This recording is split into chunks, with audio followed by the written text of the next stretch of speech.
ci bu mel noonu. te doo préparer sa njaboot que à tout moment mën nga basculer. mënoo nekk journaliste te doo préparer sa njaboot dans ces éventualités là c'est très possible. il faut savoir ça il y a le risque. les risques du métier. les risques du métier c'est comme dans les affaires dans les trucs fu si ne foo dugg mais il y a des risques du métier. comme tu dis risque zéro amul. alors les hommes politiques c'est pire encore. ñoom ñoo ñëwoon bi ñu faloo ñoom Malick ñoom Macky aussi mayuñu seen opposition dara. je vais réduire l'opposition à sa plus simple expression. Il y a une pression wax ko def ko.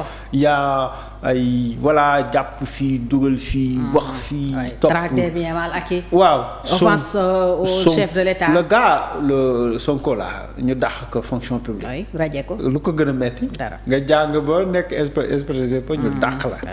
mais c'est dur ça. ça c'est des mesures difficiles. ça c'est agressif. ainsi de suite ñu def ko Karim Wade def ko Khalifa Sall ba Khalifa di jooy def ko mais le retour du bâton mu ngi nii.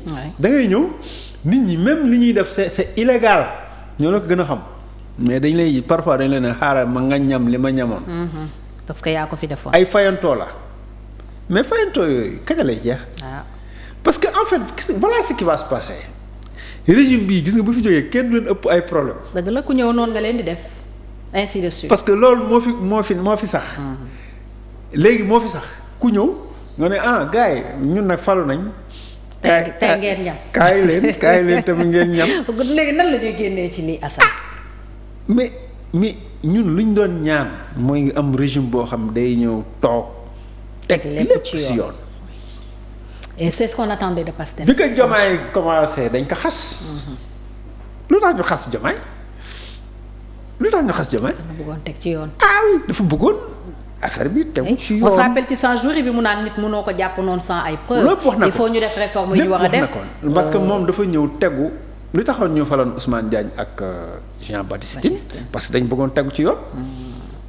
jël général de kii laa def ko Diop Biram Diop def ko armée dañu bëggoon tegu ci yoon ñoom seen idée moo doon teg li lépp ci yoon. parce que amoon nañ garantie que ak ñooñu moom lépp day tegu ci yoon. waaw mais les jeunes là yi ces réseaux sociaux yi la ñooñu ci bàyyiwul. kon lii ñuy def nii dañu séddee ci pression. traître da ngeen ñoo wor waaye ngeen xam ni yow gis nga discours yi. yàggul yéen a ngi bàyyi ñii. waaw discours yi yàggul. mais est-ce que tam Ousmane Sonko amul gis-gis boobu. kay moom mi ne ñi war a raser les murs ñooy wax. déggoo li ma la kay bu Ousmane Sonko amul woon gis-gis. Kacapoor naan mënuñu am ay opposants. bu Ousmane Sonko waxul woon gëmul woon loolu du sotti. parce que moo tax ñu xas Diomaye isolé ko. léegi nag daal di pour doxal fayantoo bi gatsa bi moo continuer gatsa bi moo continuer lu mu wax TFM je vais boycotter bon ku ma xeex ma xeex te dinaa leen xeex loolu la wala waxul loolu loolu la kay mu leer donc que ce soit quel que soit secteur yow bi nga ne moom da dafay fekk mu defante xeex du coup mais ñun on pensait que cette vendetta là day jeex quoi. parce que affaire Camorra la ay mafia. mais on s'est dit parti mënuñu transformer wu en mafia. jusqu'à quand ça va finir yaa ngi ma poser question bi je ne sais pas. parce que les autres qui vont venir dem suba ak barke ginnaaw suba mën nañ duggaat ci loolu. bu ñëwee rek hop Azer. acca hop ONAS hop nangam. voilà.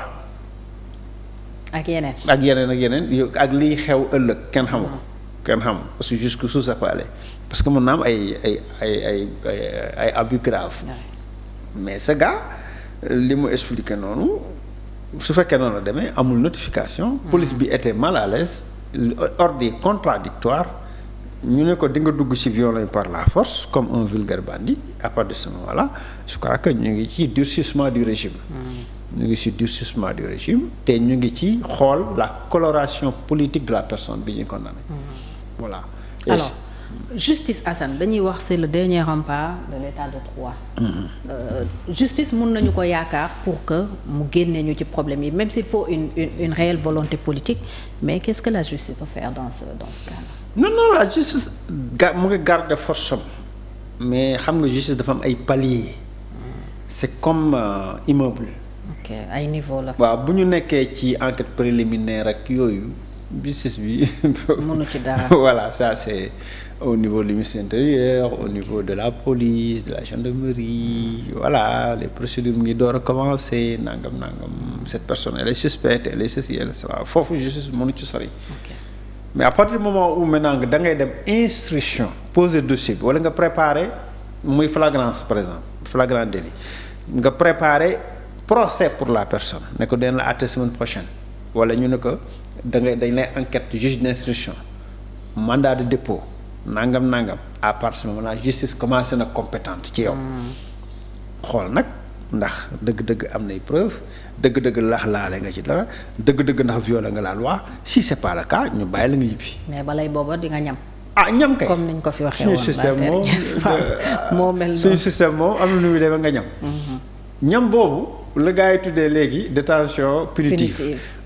Or ñu ko tuddee détention préventive bu jëkkoon sa détention provisoire lañ la wax mais après ñu ni préventive lu tax changement sémantique parce que dañ ni derrière il y a pas l'idée de punir la personne il y a pas l'idée de pré-emprisonner c'est-à-dire que c'est comme si yow dañ lay xam nga Sénégal moom bu la jàppee waaw bu la jàppee rek ñu ne tëj nañ ko or le juge bi rek moo mën a tëj mais dañuy tëj en attendant d'une façon préventive pour nga bañ a daw d'une façon préventive pour nga bañ a yàq preuve d'une façon préventive pour nga ñu bañ la agresser sax yow pour te mettre en sécurité parce que parfois c'est pour te mettre en sécurité moo tax ñu ne ko de ko détention préventive mais en réalité on applique ici le contraire c'est-à-dire la présomption de culpabilité loolu mooy suñu paradoxe justice waaw dañ lay jàpp noonu non waa ji sàcc la waa ji fenkat la waa ji agresseur la mais ki koy wax du juge mais bu nee ba ci juge ma nag c'est au juge de dire de confirmer